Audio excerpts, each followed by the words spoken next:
When he lost an election for the United States Senate from Illinois, Abraham Lincoln was asked how he felt. His response was, "Well, I felt like a little boy who had stubbed his toe. He was too old to cry, but it hurt too much to laugh." And that's how a lot of us in the political prognosticating business feel about this time. Yes, the polls were right that were analyzed. It was a close race in the popular vote.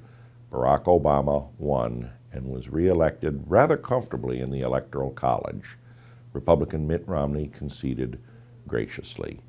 In terms of the United States Senate, there's a lot of disappointment out there, especially for some of us who predicted a Republican takeover. Republicans may have actually lost one seat. So many promising candidates that we've talked about. Linda McMahon of Connecticut, Josh Mandel of Ohio, and former Governor Tommy Thompson of Wisconsin all went down to defeat. Tom Smith, considered the Cinderella in the Pennsylvania Senate race, lost to Democratic Senator Bob Casey. In the end, two Senate races are in doubt, Montana and North Dakota, both in Democratic hands, but both where Republicans are locked in close races that will probably be recounted. The one Republican net gain was in Nebraska, where State Senator Deb Fischer, a Tea Party-backed Republican, appears to have easily won the seat relinquished by Democratic Senator Ben Nelson. Now, when it comes to political prognosticating, I have to say, a funny thing happened to me on my way to becoming Prophet of the Year. I was happy to learn that I at least got one right, or I should say, may have gotten one right. I always thought in the House of Representatives, Republicans would gain, possibly 10 seats. Going into this election, Republicans had their largest numbers in the House of Representatives since 1938. This is the legacy of the 2010 elections in which they took control of the House. With redistricting and more Democratic retirements than Republicans, Republicans certainly have held that majority.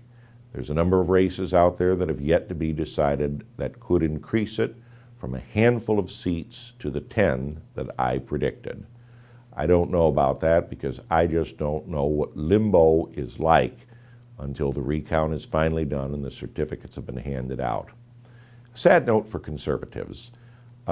Many of those that have championed the conservative cause and that are loved by readers of Human Events lost. Joe Walsh of Illinois is one. Anne Marie Burkle of New York is another. Two other favorites of HE readers, Alan West of Florida and Michelle Bachmann of Minnesota, are also locked in recounts.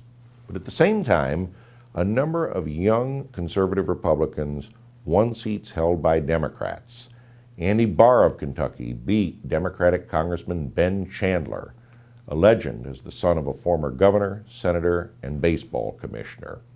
And in New York, Chris Collins, the Erie County executive, won back the seat of the legendary Jack Kemp, beating Democrat Kathy Hochul.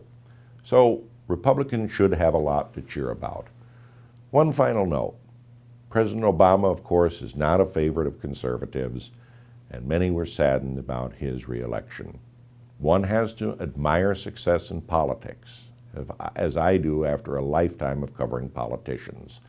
When you knock on doors, when you get people out to vote for you, when you work the ground game, that's a skill that no Twitter, no Facebook, no high technology can ever overcome. It's the ground game. And I would say that all of those who love the game, even those on the right, have to say what Republican editor William Allen White said about Franklin D. Roosevelt when the Democratic champ won a third term in 1940. Mr. President, we who hate your gaudy guts salute you.